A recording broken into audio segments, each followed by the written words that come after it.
Mithila minority dental college and hospital, Ekmi Ghat, Darbhanga. Mithilanchal में दांत, मुंह और जबड़े के रोग का इलाज एक ही छत के नीचे।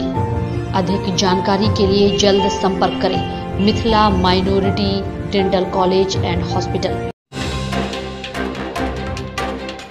दरभंगा जिलाधिकारी ने भू अर्जन से संबंधित समस्याओं के लिए अधिकारियों के साथ की समीक्षा बैठक और दिया निर्देश। नवमी के दिन बेहतर प्रदर्शन करने वाले गौरीशंकर व्यायामशाला को किया गया सम्मानित। आज निकला शोभा यात्रा। दरभंगा डीएमसीएच के प्रभारी अधीक्षक के खिलाफ नर्सेज कर्मचारी संघ का व्यापक प्रदर्शन, कमिश्नरी तक। दरभंगा डीएमसीएच के शिशु विभाग में जल संकट से मरीज परेशान। एक ही चापाकल जिसमें निकल रही कचरा और गंदगी भरी पानी। दरभंगा डीएमसीएच के नर्सिंग के छात्राओं को आईडी कार्ड बनाने के लिए सीबीसी जांच के लिए पहुंचे डीएमसीएच। समस्तीपुर में एक महिला के देवर और ससुर ने पीटा भाई को, डीएमसीएच में गंभीर अवस्था में भर्ती। दरभंगा डीएमसीएच के मरीज के परिजन ने कहा कि बचाव विभाग में गंदगी से शौचालय और रहना दुभर। दरभंगा के वार्ड 39 की जनता परेशान। बरसों से पानी नहीं आ रहा है तो नाले के ऊपर ढक्कन नहीं रहने से कई घटनाएं घटी। बरवाड़ी महाविद्यालय में एक दिवसीय राष्ट्रीय संगोष्ठी का किया गया आयोजन। अपने वेतन भुगतान को लेकर संस्कृत विश्वविद्यालय के कर्मचारियों ने दूसरे दिन भी जारी रखा अपना धरना प्रदर्शन। विश्वविद्यालय के विभिन्न महाविद्यालयों में अवकाश प्राप्त प्रधानाचार्य व शिक्षकों ने अपने पेंशन भुगतान को लेकर किया धरना प्रदर्शन।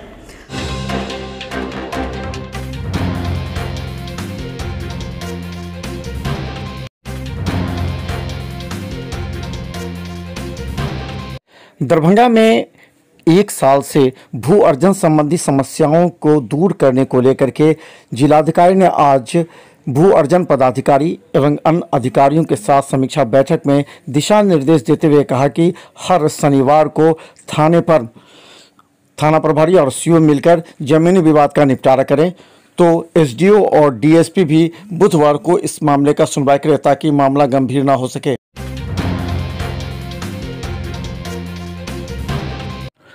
दरभंगा में रामनवमी के दिन करीब 40 से ज़्यादा अखाड़ों ने अपनी प्रतिस्पर्धा और प्रदर्शन किया था, जिसमें गौरी शंकर व्यायामशाला के छोटे छोटे लड़कियों एवं बच्चियों की कला को देखते हुए उसे प्रथम पुरस्कार से सम्मानित किया गया। आज इसी अवसर पर दरभंगा के टावर होते हुए कई चौक चौराहों पर गुजरता हुआ यह शोभा यात्रा, जहां वार्ड 42 के पार्षद अशोक कुमार ने उन्हें सम्मानित किया है। पुरस्कार देने का कारण था ये व्यायामशाला के जो नारी शक्ति है, हमारा दुर्गा वाहिनी है, छोटे छोटे बच्चे हैं, अपना खेलते हुए जाने के बाद भी खेल को प्रारंभ रखे, अनुशासन में रखे और सुसूत्री ढंग से अपने खेलों का वीरता का परिचय दिया है। इसलिए राम भक्तों को किंग्स क्लब ने निर्णायक मंडली ने डिसीजन लिया इनको फर्स्ट प्राइज से सम्मानित किया जाए और इसीलिए इनको फर्स्ट प्राइज मिला है कल मिला। और इसी कारण गौरी शंकर व्यायामशाला के जितने भी राम भक्त हैं आज उसी से उत्साह बजे विजय जी की शोभा यात्रा निकाले हैं और सारे नगर में भरवन कर रहे हैं। मैं Ashok Kumar counsellor ward number 42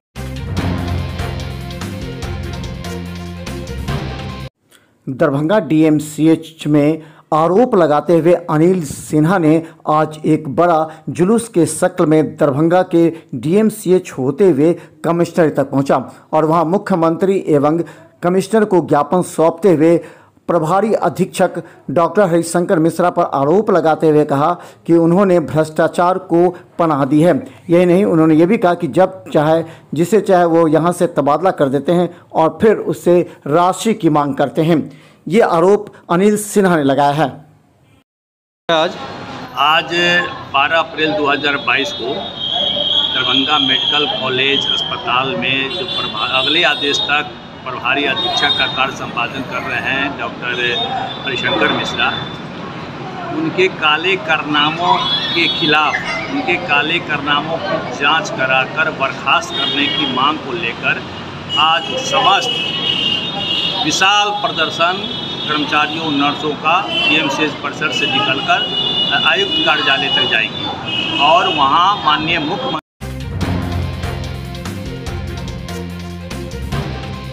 Darbhanga DMCH में सभी छात्र छात्राओं को आईडी कार्ड बनाने के लिए अब सीबीसी जांच रिपोर्ट देना होगा। डीएमसीएच के बीएससी नर्सिंग के छात्र छात्राओं को आज बड़ी संख्या में सीबीसी जांच रिपोर्ट लेने के लिए दरभंगा डीएमसीएच पैथोलॉजी विभाग देखा गया।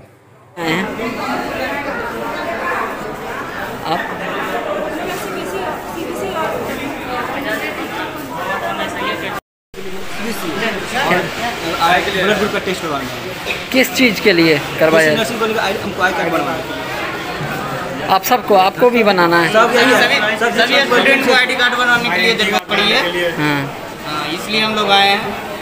क्या चीज़ का ID card? BSc nursing college के फर्स्ट डे यहाँ पे आई है डीएमसीएच वेरियस रहने।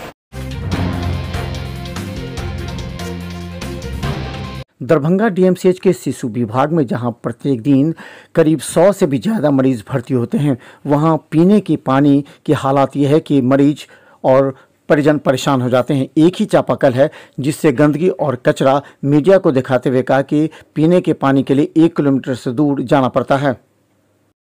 कब किलकिला है पानी के लिए, एक ही है, उसमें भी कचरा आ रहा है, पानी में पीने के लायक नहीं है। मजबूरी तौर पे तो ले लेते हैं, कुल्ला उल्ला कर, पीने में बड़ा दिक्कत होता है। कहाँ से पानी ला रहे हैं? तब सर उधर से रोड के तरफ उधर से जाते लाने, मंडी तरफ से। ये कौन से विभाग में आप हैं भर्ती? बच्चा वाला। क्या नाम है आपका? हमारा नाम जहांगीर हुआ।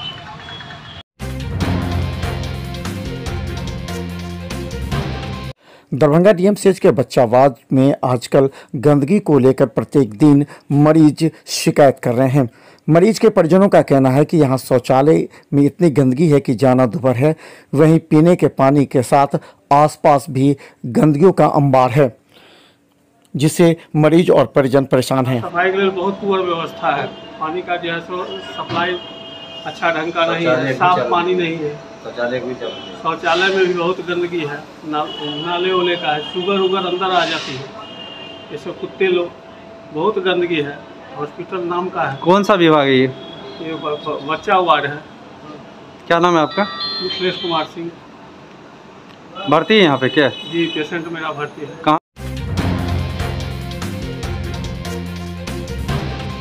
दरभंगा डीएमसीएच में भर्ती एक युवक की हालत काफ़ी नाजुक हो गई है। डॉक्टरों के अनुसार उनके एक पैर को काटने की आवश्यकता है और उसे पैर काटा जा सकता है। इस संबंध में उसके परिजनों ने बताया कि एक युवक के बहन के देवर और ससुर ने मिलकर उसके भाई को पीटा और जख्मी हालत में डीएमसीएच में भर्ती कराया गया है। तब उठाने नहीं गया, न सास न ससुर, कोई नहीं।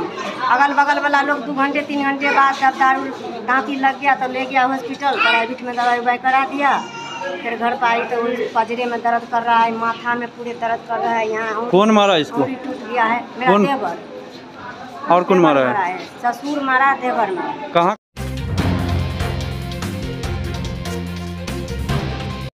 दरभंगा के कुशेश्वर थाना क्षेत्र में हत्या की घटना एवं ब्रोल में डकैती की घटना के साथ दरभंगा में भी हुए युवक की हत्या के बाद दरभंगा एसएसपी ने गठित एसआईटी टीम को अब जोर से कार्य करने को कहा है। हालांकि इसमें 2 व्यक्ति की गिरफ्तारी भी की गई है, जिससे पूछताछ चल रही है।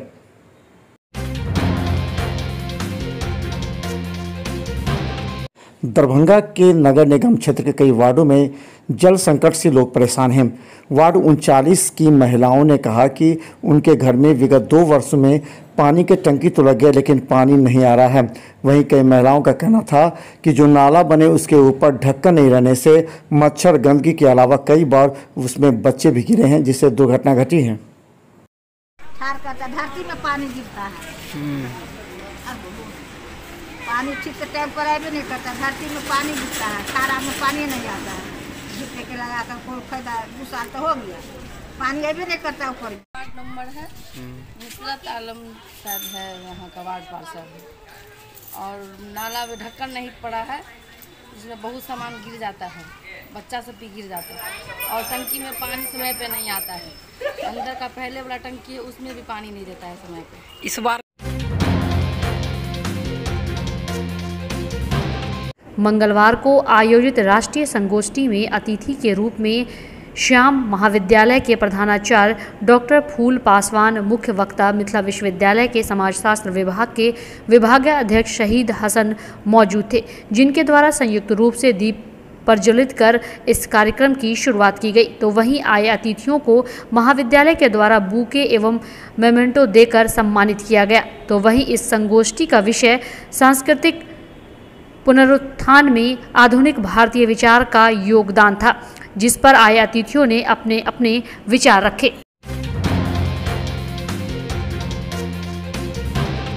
सोमवार को जहां संस्कृत विश्वविद्यालय के कर्मचारियों ने विश्वविद्यालय मुख्यालय कुलपति कार्यालय के समक्ष धरना प्रदर्शन किया, तो वहीं मंगलवार को भी धरना प्रदर्शन जारी रहा।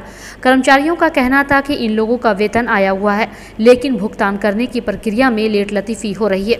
वहीं कुलपति और जब रजिस्ट्रार को इस बात की जानकारी दी गई तो वह भी इस ओर ध्यान नहीं दे रहे। अंत में ये लोग विवश होकर धरना प्रदर्शन करने लगे।